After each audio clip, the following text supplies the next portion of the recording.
सजरा and welcome back to my YouTube channel. आज मैं बात करने वाली हूँ सारे टेंसेस की जो एक ही वीडियो लेक्चर में मैं कवर करने वाली हूँ। गाइस अगर आप इंग्लिश लर्नर हैं, आपने अभी इंग्लिश सीखने की शुरुआत की है, तो गाइस आपके लिए वीडियो बहुत ही हेल्पफुल होने वाला है। मैंने कुछ नए टेक्निक से टेंसेस को सिखाने की कोशिश की है इस वीडियो में। गाइस अगर आप मेरे चैनल पर नए हैं, अगर आपने इस चैनल को सब्सक्राइब नहीं किया तो प्लीज़ इसे सब्सक्राइब कर दें और बेल आइकन को ज़रूर प्रेस कर दें ताकि जो भी मेरी लेटेस्ट वीडियोज़ आए उसकी नोटिफिकेशन आप तक पहुँच जाए। तो गाइस चलिए शुरू करते हैं कि टेंसेस क्या है, टेंसेस कितने तरह के होते हैं, उसके कितने पार्ट्स होते हैं और कैसे बनाए जाते हैं। तो गाइस मैंने यहाँ लिखा हुआ है present tense, past tense and future tense. Guys आपको बहुत आराम से समझ रहा है, इस वीडियो को बहुत ध्यान से देखिएगा। गाइस बहुत छोटा वीडियो है और आपको पूरे 12 टेंस आपको इस वीडियो में सीखने को मिलेंगे। तो गाइस मैंने ये जो चार्ट बनाया है वो आपको उससे ये समझाने की कोशिश की है कि टेंस बहुत ही ईजी है, बस आपको थोड़ी चीज़ें ध्यान में रखनी है। मैंने यहाँ लिखा है प्रेजेंट, मैंने यहाँ लिखा है पास्ट, मैंने यहाँ लिखा है फ्यूचर। हम सभी जानते हैं कि टेंसेस जो है 3 टाइप्स के होते हैं, एक प्रेजेंट होता है, एक पास्ट होता है और एक फ्यूचर होता है। क्योंकि जो भी हम बातें कह रहे होते हैं वो या तो प्रेजेंट की होती है, या तो बीती हुई होती है, या तो आने वाले कल की होती है। तो भविष्य की जो बातें होती हैं वो फ्यूचर टेंस की कैटेगरी में आएगी। जो बातें अभी प्रेजेंट की हो रही होती हैं उसे हम प्रेजेंट टेंस की कैटेगरी में रखते हैं। जो बातें हो चुकी होती है उसे हम पास्ट टेंस की कैटेगरी में रखते हैं। ओके, जो बीते कल में हुई होती है। तो गाइस 3 तरह के टेंस होते हैं और 3 तरह के टेंस के भी 4-4 पार्ट्स होते हैं। अब वो 4-4 पार्ट्स क्या होते हैं चलिए सीखते हैं। तो गाइस सबसे पहले हम बात करते हैं प्रेजेंट टेंस की। प्रेजेंट टेंस के 4 पार्ट्स होते हैं, पास्ट टेंस के भी 4 पार्ट्स होते हैं, फ्यूचर टेंस के भी 4 पार्ट्स होते हैं। तो गाइस प्रेजेंट टेंस के पहले हम प्रेजेंट टेंस पे आते हैं। प्रेजेंट टेंस के जो 4 पार्ट्स होते हैं उसमें हम present indefinite, present continuous, present perfect and present perfect continuous. Guys आपने देखा होगा कि प्रेजेंट के जो 4 पार्ट्स जो मैंने लिखे हुए हैं उसमें indefinite, continuous, perfect, perfect continuous, ये जो आपको दिख रहा है वो आपको सब में दिखेगा। जैसे मैंने यहाँ लिखा है प्रेजेंट इंडेफिनिट, प्रेजेंट कंटीन्यूअस, क्योंकि ये प्रेजेंट के 4 पार्ट्स हैं, सब में प्रेजेंट लगा हुआ है। Present indefinite, present continuous, present perfect and present perfect continuous. अब हम बात करते हैं पास्ट की। तो पास्ट में भी गाइस सेम चीजें हैं, खाली आपको प्रेजेंट की जगह पास्ट लगा देना है। पास्ट इंडेफिनिट, जहाँ जहाँ प्रेजेंट लगा है वहाँ आपको पास्ट लगा देना है। Past indefinite, past continuous, past perfect and past perfect continuous. फिर आप फ्यूचर में भी देख सकते हैं, सारी चीजें वही है, बस हमने यहाँ पे फ्यूचर लगा देना है। Future indefinite, future continuous, future perfect and future perfect continuous. Okay, future perfect continuous. सबसे पहले हम प्रेजेंट इंडेफिनिट पे आते हैं। गाइस प्रेजेंट इंडेफिनिट में जो है, अगर आप किसी भी सेंटेंस को देखिए, अगर लास्ट में आपको ता है, ती है, ते है दिखता है तो वो प्रेजेंट इंडेफिनिट की कैटेगरी में आएगा। गाइस सारे टेंसेस का रूल बिल्कुल सेम है। Affirmative sentences, negative sentences, interrogative sentences, negative interrogative, सारे के जो फॉर्मूले हैं, जो स्ट्रक्चर्स हैं वो सेम है। बस आपको 2 टेंसेस आपको याद रखने हैं, एक present indefinite and past indefinite. ये 2 टेंस ऐसे हैं जिसमें अफर्मेटिव के रूल्स थोड़ा डिफरेंट हो जाते हैं। ओके, तो सबसे पहले हम देखते हैं कि अफर्मेटिव सेंटेंसेस कैसे बनाए जाते हैं। पहले मैं अफर्मेटिव की बात करती हूँ। अफर्मेटिव सेंटेंसेस गाइस ऐसे सेंटेंसेस होते हैं जहाँ पर किसी भी जो सेंटेंसेस में नहीं लगा होता है, क्या क्यों, कोई भी क्वेश्चन नहीं पूछा जा रहा होता है, क्या क्यों, कहाँ, कैसे, कुछ नहीं लगा होता है। सिंपल वो सकारात्मक वाक्य होता है जहाँ पे आपको सीधी कोई बात कह दी जाती है, नहीं लगा होगा, कोई भी मतलब इंटरोगेटिव वर्ड नहीं होगा, तो आपको वो समझ जाना है कि वो अफर्मेटिव सेंटेंस है। तो मैंने यहाँ सारे अफर्मेटिव सेंटेंसेस लिखे हुए, जैसे अब मैंने अभी बताया आपको कि प्रेजेंट इंडेफिनिट टेंस की जो पहचान होती है वो ता है, ती है, ते है होती है। अगर किसी भी सेंटेंस में आपको ता है, ती है, ते है दिखता है तो वो प्रेजेंट इंडेफिनिट टेंस की कैटेगरी में आता है। ओके, वह पढ़ता है, अगर मैंने लिखा वह पढ़ता है तो यहाँ लास्ट में लिखा है ता है, तो आप समझ जाइएगा कि वो प्रेजेंट इंडेफिनिट है। हाँ, लेकिन वर्ब में हमेशा ता है, ती है, ते है लगा होना चाहिए। अगर किसी नाउन में ता है, ती है लगा होता तो वो प्रेजेंट इंडेफिनिट टेंस नहीं है। सपोज अगर मैं बोलूँ कि वह कुत्ता है तो ता है तो यहाँ भी आ रहा है, लेकिन वो प्रेजेंट इंडेफिनिट टेंस नहीं होगा क्योंकि वह नाउन में लगा है, एक नाम में लगा है। कुत्ता एक नाम है और यहाँ पे पढ़ना एक काम है। अगर किसी भी क्रिया में, किसी भी मेन वर्ब में अगर लगा होता है, किसी भी एक्शन वर्ब में लगा होगा तो समझ जाएगा आप कि वो प्रेजेंट इंडेफिनिट टेंस है। तो वह पढ़ता है यानी he reads, he reads. He reads क्यों लगाया मैंने बताया कि दो ऐसे टेंसेस होते हैं जहाँ पे अफर्मेटिव में हम हेल्पिंग वर्ब का यूज नहीं करते हैं।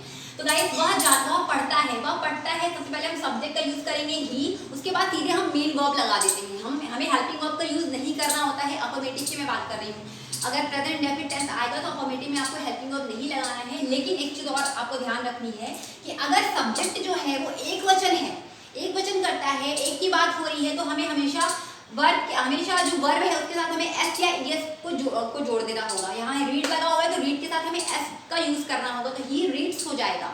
अगर मैं पढ़ता हूँ होता तो आई जो है प्लूरल की कैटेगरी में होता है, तो आई के साथ हमें आई रीड लगाना होता, आई रीड्स नहीं होता। तो ये आपको याद रखना है। इसका स्ट्रक्चर ये है गाइस, अफर्मेटिव का सब्जेक्ट लगाना है, उसके बाद आपको मेन वर्ब लगाना है, ये याद रखिएगा। अगर सब्जेक्ट जो है अफर्मेटिव, अगर सब्जेक्ट जो है वो सिंगुलर सब्जेक्ट है, एक की बात हो रही है, तो आपको हमेशा मेन वर्ब में एस या ईएस को जोड़ना होगा। अगर प्लूरल सब्जेक्ट है तो आपको एस या ईएस भी नहीं जोड़ना है। अगर I, we, they, you, these, those ये सब सब्जेक्ट अगर आता है तो आपको एस या ईएस वर्ब में नहीं लगाना है। ओके, वह पढ़ता है हो गया। अब हम बात करते हैं गाइस प्रेजेंट कॉन्टिन्यूअस टेंस की। गाइस प्रेजेंट को मैंने आपको अभी बताया कि सारे टेंसेस में जो स्ट्रक्चर होता है वो सारे सबका सेम होता है, सिर्फ आपको हेल्पिंग वर्ब्स चेंज कर देनी होती है बस, और बाकी सारे स्ट्रक्चर सेम होते हैं। अभी मैंने आपको बताया डू डज की हेल्पिंग वर्ब होती है, प्रेजेंट कॉन्टिन्यूअस टेंस की हेल्पिंग वर्ब आपको क्या याद रखनी है, इज, एम, आर, और उसको पहचानेंगे कैसे आपकी वो प्रेजेंट कॉन्टिन्यूअस टेंस है। तो किसी भी सेंटेंस में अगर आपको रहा है, रही है, रहे हैं दिख रहा है, आप ऐसे भी याद कर सकते हैं कि प्रेजेंट का मतलब है होता है, कंटिन्यू मतलब कंटिन्यू हो रहा है, तो रहा में है मिला के अगर आप जोड़े तो रहा है, रही है, रहे हैं आ रहा है, तो आप ऐसे पहचान सकते हैं कि प्रेजेंट कॉन्टिन्यूअस टेंस की जो पहचान होती है वो आप कैसे आइडेंटिफाई करेंगे। रहा है, रही है, रहे हैं लास्ट में अगर दिख रहा है तो आपको प्रेजेंट कॉन्टिन्यूअस टेंस, आपको उसको प्रेजेंट कॉन्टिन्यूअस टेंस की कैटेगरी में रखना है। और एक चीज और, वह पढ़ रहा है, अगर मैंने इसी सेंटेंस को मैंने प्रेजेंट कॉन्टिन्यूअस में लिखा हुआ है, अब वह पढ़ता है ही रीड्स हो गया, अब उसको प्रेजेंट कॉन्टिन्यूअस में कैसे बनाएंगे, वह पढ़ रहा है, क्योंकि इसमें लास्ट में रहा है होना चाहिए। इसका स्ट्रक्चर कैसे बनेगा, सबसे पहले आपको सब्जेक्ट लगाना होता है, उसके बाद हेल्पिंग वर्ब लगाना होता है, प्लस उसके बाद जो एक्शन वर्ब है मेन वर्ब यानी वो आपको लगाना होता है, उसके बाद अदर वर्ब। तो गाइस ये जो मैंने स्ट्रक्चर लिखा हुआ है, ये स्ट्रक्चर सारे जितने भी टेंसेस हैं, दो टेंसेस छोड़ करके सारे के स्ट्रक्चर्स अफर्मेटिव के यही होंगे। तो वह पढ़ रहा है, ही लगा, उसके बाद हमें हेल्पिंग वर्ब का यूज इज लगाया मैंने, क्योंकि एक वचनकर्ता के साथ यानी सब सिंगुलर सब्जेक्ट के साथ आपको यूज करना है इज, और प्लूरल सब्जेक्ट के साथ आपको यूज करना है आर, और आई के साथ अगर सब्जेक्ट आई होगा तो उसके साथ आपको एम यूज करना होगा। अगर यहाँ पे होता सपोज मैं पढ़ रहा हूँ, आई एम रीडिंग, वे पढ़ रहे हैं, दे आर रीडिंग, ओके, तो वह पढ़ रहा है, ही इज रीडिंग। अब हम बात करते हैं प्रेजेंट परफेक्ट टेंस की। गाइस प्रेजेंट परफेक्ट का आपको याद रखना है कि परफेक्ट का मतलब चुका से होता है, यानी काम हो चुका है, परफेक्ट का मतलब हो चुका है। ओके, तो आप ऐसे याद रख सकते हैं इस टेंस की पहचान को, परफेक्ट का मतलब चुका और प्रेजेंट का मतलब है।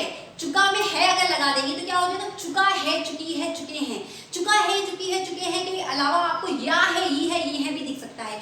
वह पढ़ चुका है या वह पढ़ा है, बोथ आर सेम। अगर पढ़ा है, पढ़ी है, पढ़े हैं भी हो, चुका है, चुकी है, चुके हैं भी हो, तो दोनों सेम होता है, दोनों के साथ जो सेंटेंसेस बनेंगे, जो ट्रांसलेशन जो बनेंगे वो सेम होंगे। तो वह पढ़ चुका है, तो अब आपको ये देखना है कि इसकी हेल्पिंग वर्ब क्या होती है, हैज और हैव होती है। हैज जो है एक के साथ लगाते हैं और एक के ज़्यादा के साथ, एक से ज़्यादा जो सब्जेक्ट होते हैं, एक से ज़्यादा जो अगर कर्ता दिख रही है आपको तो वहाँ पे आपको हैव का यूज करना है। ओके, वह पढ़ चुका है, वह सिंगुलर सब्जेक्ट है, आपने ही लगाया, उसके बाद चुका है यानी कि हेल्पिंग वर्ब क्या लगेगी, हैज या हैव, ही एक वचन है, आपको हैज का यूज करना है, ही हैज। अच्छा, अब आपको वर्ब का कौन सा फॉर्म यूज करना है, वर्ब का थर्ड फॉर्म यूज करना है। अब मैं आपको ये भी बताऊंगी कि किस किस टेंस में वर्ब का थर्ड फॉर्म यूज होता है। गाइस आपको ये याद रखना है, जो भी टेंस में परफेक्ट आ रहा होता है, सिर्फ परफेक्ट, कॉन्टिन्यूअस नहीं, आपको ये याद रखना है कि जैसे प्रेजेंट में परफेक्ट आ गया, पास्ट में परफेक्ट आ गया, फ्यूचर में परफेक्ट आ गया, परफेक्ट इनफैक्ट चौथे में भी आता है यानी परफेक्ट कॉन्टिन्यूअस। लेकिन आपको मैं कॉन्टिन्यूअस की बात नहीं कर रही, मैं सिर्फ परफेक्ट की बात कर रही हूँ। जिस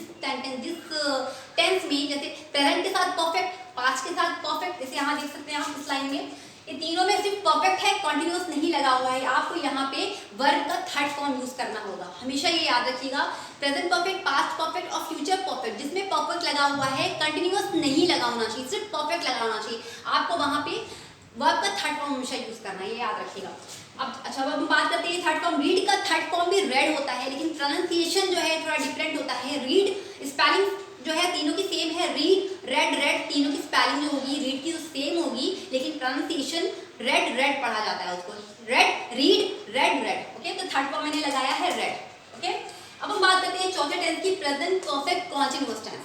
present perfect continuous tense, guys मैंने भी बताया कि प्रेजेंट के साथ कंटिन्यूअस लगा हुआ है, तो यहाँ पे क्या करना है। अच्छा, एक चीज आपको और याद रखना है कि कहाँ पे आईएनजी फॉर्म यूज करते हैं। आईएनजी फॉर्म गाइस जिसमें भी कंटिन्यूअस लगा हुआ है, जिस भी टेंस में। जैसे आप देख सकते हैं कंटिन्यूअस इसमें लगा हुआ है, कंटिन्यूअस इसमें लगा हुआ है, इसमें लगा हुआ है, और आप देख सकते हैं इसमें present perfect continuous, past perfect continuous and future perfect continuous. तो आपको ये सब में आपको आईएनजी फॉर्म यूज करना होगा क्योंकि इसमें कंटिन्यूअस लगा हुआ है। जिसमें भी कंटिन्यूअस लगेगा आपको आईएनजी फॉर्म वहां पे यूज करना है।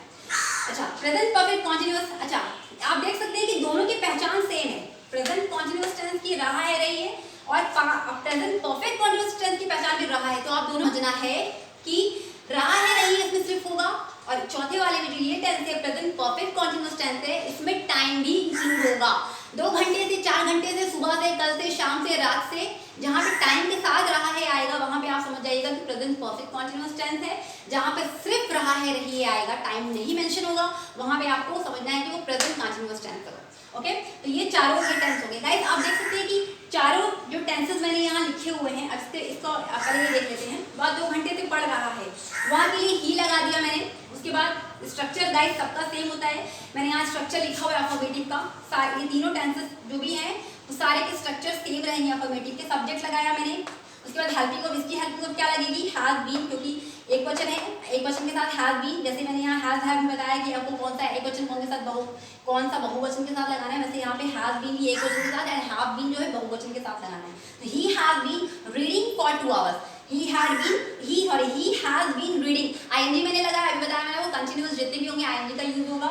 रीडिंग लगाया, उसके बाद 2 घंटे से बोल रहा है, 2 घंटे के लिए फॉर 2 आवर्स आप लिख सकते हैं। सुबह से होता तो आपको सिंस का यूज करना होता, ठीक है। जहाँ पॉइंट ऑफ टाइम आएगा वहाँ सिंस का यूज करेंगे, जहाँ पीरियड ऑफ टाइम आएगा वहाँ पे जैसे 2 घंटा, 4 घंटा, 5 घंटा, यहाँ पे आप फॉर का यूज करेंगे। सुबह से, शाम से, रात से, यहाँ आप सिंस का यूज करेंगे। ओके, अब हम बात करते हैं पास्ट इंडेफिनिट की। जैसे यहाँ ता है, ती है लिखा हुआ है, पास्ट में आपको ता था, ती थी दिख सकता है, या फिर या ये दिख सकता है। अगर आपको इसको पास्ट बनाना हो तो आप बना सकते हैं उसने पढ़ा, उसने पढ़ा, तो आप ऐसे लिख सकते हैं ही। अच्छा, यहाँ पे क्या होता है, 2 टेंसेस मैंने आपको बताए हैं जहाँ पे मेन वर्ब के साथ, जहाँ पे जो है मेन वर्ब हेल्पिंग वर्ब का यूज नहीं होता है, ऑक्सिलरी वर्ब का यूज नहीं होता है, तो आपको क्या लगाना होगा, हमेशा मेन वर्ब का सेकंड फॉर्म आपको यूज करना होगा। अफर्मेटिव की मैं बात कर रही हूँ, पास्ट इंडेफिनिट के अफर्मेटिव की, हमेशा वर्ब का मेन वर्ब का सेकंड फॉर्म यूज करना होगा। तो उसने के लिए ही लगाया, सब्जेक्ट हमारा ही है। उसके बाद पढ़ा, पढ़ने के लिए रीड होती है, सेकंड फॉर्म भी रेड होता है, स्पेलिंग रीड की सेम होती है, पढ़ते इसको रेड है, तो ही रेड हो जाएगा। ओके, अच्छा अब हम बात करते हैं पास्ट कंटिन्यूअस टेंस। गाइस आप देख सकते हैं प्रेजेंट कंटिन्यूअस, उसके बाद पास्ट कंटिन्यूअस। अब जैसे मैंने यहाँ लिखा वह पढ़ रहा है, यहाँ क्या बनाएंगे, पढ़ रहा था, बस है कि जहाँ था आएगा बस। उसके बाद हेल्पिंग वर्ब क्या इसकी होती है, was एंड वर, इसकी हेल्पिंग वर्ब होती है did। ओके, लेकिन डिड कब लगाएंगे, हम हमेशा नेगेटिव से शुरू करते हैं डिड लगाना। नेगेटिव इन द सेंस कि नॉट आ जाएगा तब आपको डिड लगाना है, या फिर कोई भी इंटरोगेटिव आ जाएगा सेंटेंस तब आपको डिड का यूज करना है। वह पढ़ रहा था, ही वॉज रीडिंग, क्योंकि वॉज हेल्पिंग वर्ब यहाँ पे वॉज वर है। ही एक वचन के साथ हम वॉज लगाएंगे एंड बहुवचन के साथ हम वर का यूज करेंगे, याद रखिएगा। ही एक वचन सब्जेक्ट है। अच्छा, आईएनजी का यूज इसलिए किया क्योंकि रहा है यहाँ पे, अभी मैंने आपको बताया था कि कंटिन्यूअस जो भी रहेगा वहाँ पे आपको रहा आईएनजी का यूज करना होगा वर्ब के साथ। अब हम बात करते हैं पास्ट परफेक्ट। अभी मैंने पास्ट प्रेजेंट परफेक्ट की बात की थी, चुका है, चुकी है, चुके हैं होता है। पास्ट परफेक्ट क्या हो जाएगा, चुका था, चुकी थी, चुके थे जो हो जाएगा, ठीक है, या फिर या था, ये थी, ये थे भी हो सकता है। तो अब सेंटेंस क्या बन के आएगा, वह पढ़ चुका था। आप देख सकते हैं कि वह पढ़ता है, तो मैंने सारे 12 टेंसेस में इसको बताए हैं, 12 टेंसेस के कैसे बनते हैं। वह पढ़ चुका था, वहाँ के लिए स्ट्रक्चर वही रहेगा जो मैंने आपको स्ट्रक्चर अभी बताया है। वहाँ के लिए सबसे पहले ही लगाएंगे सब्जेक्ट, उसके बाद हेल्पिंग वर्ब का यूज करेंगे। इसमें हेल्पिंग वर्ब होती है हैड, तो हैड के साथ आपको वर्ब का थर्ड फॉर्म, क्योंकि मैंने बताया अभी परफेक्ट जो अकेला परफेक्ट आएगा वहाँ पे आपको third form of the main verb आपको यूज करना होगा, कंटिन्यूअस नहीं होना चाहिए। ओके, तो ही हैड रेड, वह पढ़ चुका था, ही हैड रेड, इसको आप रेड पढ़ेंगे, रीड नहीं पढ़ेंगे, थर्ड फॉर्म है। अब नेक्स्ट पे आते हैं past perfect continuous tense. Past perfect इसमें देख सकते हैं आप, रहा था, रही थी, इसमें भी देखिए रहा है, रही है, यहाँ पे रहा था, रही थी। अच्छा, यहाँ भी रहा था दिख रहा है, यहाँ भी रहा था दिख रहा है, दोनों में वही फर्क है जो यहाँ इन दोनों में फर्क है। अभी मैंने बताया आपको कि यहाँ पे सिर्फ रहा है होगा, यहाँ पे टाइम ऐड होगा, तो सेम यहीं पे यहाँ पे भी क्या होगा, रहा था होगा, यहाँ पे टाइम ऐड होगा, यहाँ पे भी रहा था है, यहाँ पे भी टाइम ऐड है, बस यहाँ पे टाइम नहीं होगा, यहाँ पे टाइम है, दैट्स इट। वह पढ़ रहा था, सिंपली यहाँ पे आपको करना है वह सुबह से, शाम से, रात से, 2 घंटे से, जो भी आपको टाइम भी मेंशन करना है, वह 2 घंटे से पढ़ रहा था। सिमिलरली स्ट्रक्चर वही है, ही के बाद हेल्पिंग वर्ब का यूज करेंगे आप। हेल्पिंग वर्ब यहाँ पे हैड बीन होती है,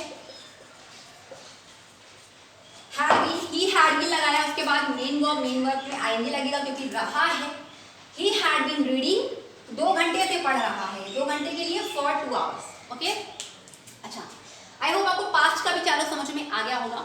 अब हम बात करते हैं फ्यूचर की। फ्यूचर में सबसे पहला है इंडेफिनिट, फ्यूचर इंडेफिनिट, जैसे यहाँ पे प्रेजेंट इंडेफिनिट, पास्ट इंडेफिनिट, अब तीसरा आता है फ्यूचर इंडेफिनिट। इसकी पहचान होती है गाइस, फ्यूचर का मतलब नाम से ही क्लियर है, भविष्य की बात हो रही है। गा गी गे, करेगा, आएगा, खाएगा, पिएगा, रोएगा, नहाएगा, सोएगा, तो वह पढ़ेगा अगर आपको बनाना है। तो सबसे पहले सब्जेक्ट, उसके बाद हेल्पिंग वर्ब। हेल्पिंग वर्ब क्या है, विल और शैल का यूज होता था पहले, अब शैल का यूज गाइस ऑब्सोलीट हो चुका है, अब शैल यूज नहीं होता। तो वह पढ़ेगा के लिए विल का यूज करेंगे, ही के साथ विल, उसके बाद पढ़ेगा रीड। अभी स्ट्रक्चर देख लीजिए फिर से। सबसे पहले सब्जेक्ट का यूज किया मैंने, हेल्पिंग वर्ब लगाया, उसके बाद मेन वर्ब, फिर जो भी अदर वर्ड रहेगा आपको वो लगा देना। यहाँ कुछ अदर वर्ड है नहीं तो यहाँ पे सेंटेंस खत्म हो गया, ही विल रीड। ओके, अच्छा अब हम नेक्स्ट पे आते हैं future continuous tense. Future continuous tense को आपको कैसे पहचानना होगा, देखिए यहाँ कंटिन्यूअस लगा हुआ है, अभी मैंने आपको पहचानना बताया कि कंटिन्यूअस का मतलब रहा आ जाएगा, रहा और फ्यूचर भी है। फ्यूचर का मतलब गा गी गे होता है, रहा में आप गा मिला देंगे तो आपका सेंटेंस क्या बन के आएगा, या तो रहेगा, रहेगी, रहेगी, रहेगे हो जाएगा, या रहा होगा, रही होगी, रहे होंगे हो सकता है। ओके, वह पढ़ रहा होगा, तो क्या सेंटेंस क्या निकल के आएगा, पढ़ रहा होगा। तो ही के साथ रहा होगा की हेल्पिंग वर्ब क्या होती है, यानी कि फ्यूचर परफेक्ट की हेल्पिंग वर्ब क्या होती है, विल बी। तो ही के साथ विल बी, ये देख रहे हैं ना, सबका स्ट्रक्चर सेम है, सिर्फ हेल्पिंग वर्ब्स चेंज होती जा रही है सब में, आप देख सकते हैं। ठीक है, हेल्पिंग वर्ब्स सिर्फ चेंज हो रही है, बाकी स्ट्रक्चर्स बिल्कुल सबका सेम है।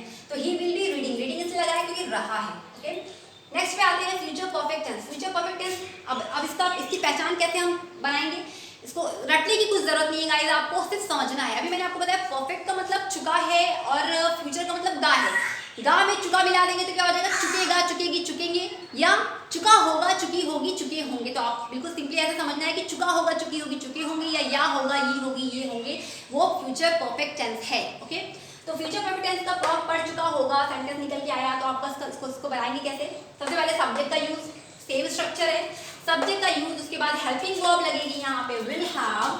विल हैव कैसे मैंने लगाया, क्योंकि विल तो लगना ही लगना है, क्योंकि फ्यूचर के टेंस की बात हो रही है। उसके बाद चुका है तो हमने हैव लगा दिया, विल हैव हो गया। ओके, अच्छा ही विल हैव रेड लिखा है मैंने यहाँ पे, इसको आप रीड नहीं पढ़ेंगे कि थर्ड फॉर्म, क्योंकि चुका वाले में आपको हमेशा third form of the main verb use करना है, आपको ये याद रखना है। इस लाइन में देखिए मैंने तीनों में थर्ड फॉर्म को यूज किया है, चुका है में भी, चुका था में भी, एंड चुका होगा में भी। ओके, कंटिन्यूअस नहीं लगा हुआ है, सिर्फ चुका लगा हुआ है, मतलब सिर्फ परफेक्ट लगा हुआ है। अब हम बात करते हैं फ्यूचर परफेक्ट कंटिन्यूअस की। अब गाइस जितने भी आप देख रहे हैं, present perfect continuous, past perfect continuous, future perfect continuous, तीनों में टाइम मेंशन होगा। जैसे यहाँ 2 घंटे से पढ़ रहा है, 2 घंटे से पढ़ रहा था, 2 घंटे से पढ़ता रहेगा, 2 घंटे तक पढ़ता रहेगा, यानी फ्यूचर में 2 घंटे तक वो पढ़ता रहेगा। तो इसका ट्रांसलेशन कैसे बनेगा, सबसे पहले सब्जेक्ट का यूज, उसके बाद हेल्पिंग वर्ब का यूज। हेल्पिंग वर्ब लगेगी विल हैव बीन, इसकी हेल्पिंग वर्ब होती है will have been. Okay, will have been, उसके बाद मेन वर्ब आईएनजी फॉर्म लगेगा, क्यों, क्योंकि रहा है, रहा वाले में आईएनजी लगाना है आपको। Reading for 2 hours. Okay, he will have been reading for 2 hours. Guys I hope आपको जितने भी अफर्मेटिव सेंटेंसेस सारे टेंसेस की समझ में आ गए होंगे। अब हम बात करते हैं नेगेटिव सेंटेंसेस की। अगर इसका आपको नेगेटिव बनाना हो तो कैसे बनाएंगे, तो गाइस मैंने आपको अभी बताया कि 2 टेंसेस ऐसे हैं जहाँ पे अफर्मेटिव में हम डूडस का मतलब हेल्पिंग वर्ब का यूज नहीं करते, लेकिन हम नेगेटिव से शुरू कर देते हैं। नेगेटिव से स्ट्रक्चर सेम हो जाता है, सब्जेक्ट लगाते हैं, उसके बाद हेल्पिंग वर्ब लगाते हैं, प्लस नॉट लगाते हैं, फिर वर्ब लगाते हैं, यानी मेन वर्ब। ओके, तो क्या बन के आएगा, अगर मैंने बोला वह नहीं पढ़ता है तो ही के साथ अभी मैंने बताया एक वचन जो सब्जेक्ट होता है, एक मतलब सिंगुलर होता है, आपको वहां पे लगाना है डज। ही डज नॉट, अब रीड, क्योंकि नॉट लगाने के लिए हमें हेल्पिंग वर्ब की जरूरत होती है, इसलिए हमें यहाँ हेल्पिंग वर्ब का यूज करना होगा। तो ही डज नॉट, अब हमने रीड का एस हटा दिया क्योंकि अब डज की कमी पूरी हो चुकी है, अब हमें एस की जरूरत नहीं है। ओके, अब हम बात करते हैं उसने पढ़ा। अब यहाँ पे मैंने डिड छुपाया हुआ था, अब डिड भी आ जाएगा क्योंकि हमें नॉट लगाना है, तो डिड की कमी पूरी हो गई है। उसने नहीं पढ़ा तो आप ही डिड नॉट लगाइए, नॉट लगाने के लिए हमें हेल्पिंग वर्ब चाहिए, तो ही डिड नॉट। अब रीड पढ़ेंगे आप इसको, अब ये रीड फर्स्ट फॉर्म हो जाएगा, ये फर्स्ट फॉर्म है। ओके, ये फर्स्ट फॉर्म है, ये याद रखिएगा। अब हम बात करते हैं वह नहीं पढ़ेगा, he will not read, बस आपको यहाँ पे नॉट ऐड कर देना है, दैट्स इट। वह नहीं पढ़ेगा, he will not read। अब हम बात करते हैं प्रेजेंट कंटिन्यूअस टेंस की, वह नहीं पढ़ रहा था। अगर यहाँ नहीं ऐड हो गया, इसके नेगेटिव बना रहे हो तो कैसे बनाएंगे? He is not reading, okay, वह नहीं पढ़ रहा है, sorry he is not reading. अब प्रेजेंट परफेक्ट की बात करते हैं, वह पढ़ चुका है, वह नहीं पढ़ चुका है, इसमें नहीं आ जाएगा तो आपको बस हैज के बाद नॉट लगा देना होगा। हेल्पिंग वर्ब के बाद आपको सब सेंटेंसेस में नॉट लगा देना होगा, बस आपको और कुछ नहीं करना है। यहाँ प्रेजेंट परफेक्ट कंटिन्यूअस है तो ही हैज बीन है, वह 2 घंटे से नहीं पढ़ रहा होगा, कर दीजिए नेगेटिव बनाने के लिए, तो ही हैज नॉट बीन। अच्छा नॉट गाइस याद रखना आपको कि हेल्पिंग वर्ब्स अगर दो वर्ड से मिलके बनी है, 3 वर्ड से मिलके बनी है, तो आपको हमेशा पहले वाले वर्ड के बाद हेल्पिंग नॉट का यूज करना है। He has not been, ना कि he has been not नहीं, he has not been reading for 2 hours, okay. अच्छा अब हम बात करते हैं पास्ट कंटिन्यूअस टेंस की। अगर इसका नेगेटिव हो तो वह नहीं पढ़ रहा था, he was not reading हो जाएगा नेगेटिव में। वह नहीं पढ़ चुका था, he had not read हो जाएगा। वह 2 घंटे से नहीं पढ़ रहा था, he had not been हो जाएगा, he had not been reading for 2 hours। Future continuous tense में वह पढ़ रहा होगा, वह नहीं पढ़ रहा होगा अगर होता तो ही विल नॉट बी हो जाएगा। फ्यूचर परफेक्ट में वह पढ़ चुका होगा यानी वह नहीं पढ़ चुका होगा, ही विल नॉट हैव हो जाएगा। अच्छा वह 2 घंटे तक पढ़ता रहेगा, वह 2 घंटे तक नहीं पढ़ता रहेगा, अगर नेगेटिव है तो he will not have been हो जाएगा, ओके। आई होप आपको नेगेटिव सेंटेंस समझ में आ गए होंगे सारे टेंसेस के। कुछ नहीं करना आपको, सिर्फ हेल्पिंग वर्ब के बाद आपको नॉट ऐड कर देना, दैट्स इट। उसके बाद हम बात करते हैं इंटरोगेटिव की। इंटरोगेटिव भी गाइस 2 तरह के होते हैं, एक जिसमें स्टार्टिंग में क्या आ जाता है, और एक ऐसे होते हैं जहाँ पे बीच में क्या क्यों कहाँ कैसे लग जाता है, वो इंटरोगेटिव होते हैं। 2 तरह के होते हैं। अब पहले मैं बात करती हूँ स्टार्टिंग में क्या लगा होता है इसमें। अगर यहाँ पे क्या आ जाता तो आपको कुछ नहीं करना होता, और आपको उसका कोई अलग पर्टिकुलर मीनिंग नहीं लगानी है, कोई अलग से वर्ड नहीं लगाने कि आप उठा के वर्ड लगा देंगे। क्या का वर्ड तब लगाएंगे आप जब क्या बीच में आएगा, ये याद रखिएगा। क्या बीच में आता है तब वर्ड लगाते हैं, लेकिन क्या अगर स्टार्टिंग में आ जाते हैं तो आपको सबसे पहले क्या करना है, जो हेल्पिंग वर्ब है वो उठा के पहले कर देनी है, यानी डज आपको उठा के पहले लगा देना है। तो does he read, okay, does he read, helping verb plus subject, okay, फिर मेन वर्ब आएगा, तो डज ही रीड। अब यहाँ पे अगर क्या आता तो आप क्या करते, क्या हुआ नहीं पढ़ रहा है, आप इज उठा के पहले लगा देते, इज ही रीडिंग। यहाँ पे क्या करेंगे आप, क्या वह पढ़ चुका है, क्या वह पढ़ चुका है, आपको करना है, नहीं हटा देती हूँ पहले, क्या वह पढ़ चुका है, has he read, has he red पढ़ेंगे आप, हैज ही रीड नहीं, हैज ही रेड, क्योंकि थर्ड फॉर्म का मेन वर्ब ही है, ओके, हैज ही रेड। ये इंटरोगेटिव हो गया, सॉरी यहाँ पे आपको इंटरोगेटिव साइन लगा देनी है। अब हम बात करते हैं वह 2 घंटे, क्या वह 2 घंटे से पढ़ रहा है, आपको कुछ नहीं करना है, बस हैज उठा के पहले लगा देना है, has he been reading for 2 hours, okay.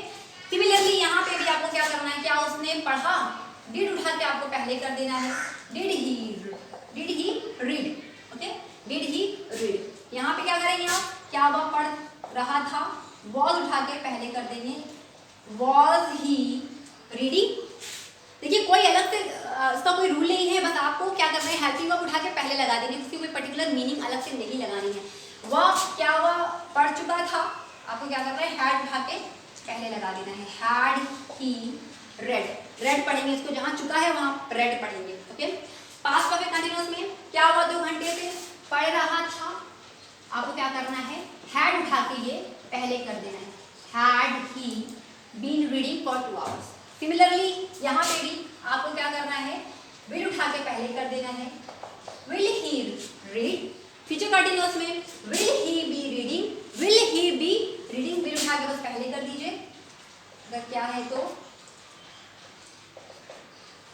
Will he be reading. Future perfect tense में क्या वह पढ़ चुका होगा, आपको कुछ नहीं करना है, बस विल उठा के पहले लगा देना है, will he have read.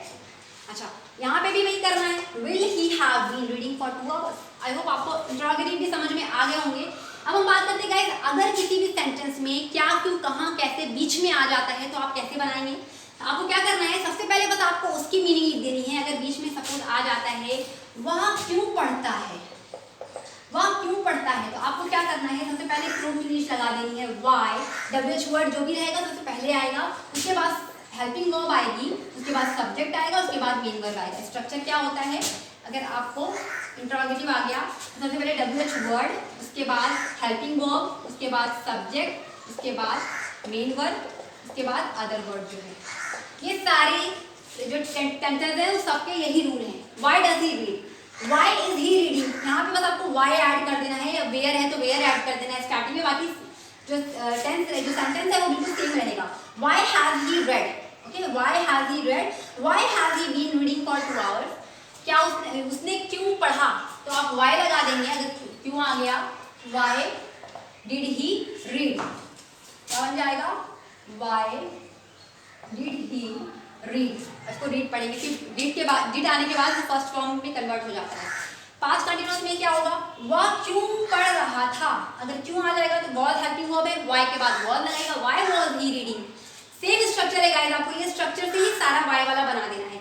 Why had he read, why had he been reading for 2 hours, why will he read, why will he be reading, why will he have read, why will he have been reading for 2 hours, okay. Not, अगर not आ जाता है Y के साथ तो आपको बस क्या करना है, WH word plus helping verb plus subject plus not का यूज करना होगा आपको मेन वर्ब से पहले, ओके। यानी why does he not read, अगर नहीं भी आ गया है वाई के साथ तो why does he not read, why is he not reading, why has he not red. आपको इस तरह से सारे सेंटेंसेस गाइस सेम बनेंगे। आई होप आपको सारे टेंसेस समझ में आ गए होंगे, कोई भी डाउट रहेगा गाइस तो प्लीज मुझे कमेंट सेक्शन में आप लिख सकते हैं। अगर आपको आज का वीडियो अच्छा लगा, आपने कुछ भी सीखा हो तो प्लीज मेरे चैनल को लाइक और सब्सक्राइब करके मेरे दोस्तों के साथ शेयर कर दें। तो गाइस मिलती हूँ नेक्स्ट वीडियो में नेक्स्ट लेसन के साथ, till then keep practising, keep smiling. So much guys for watching this video, bye bye.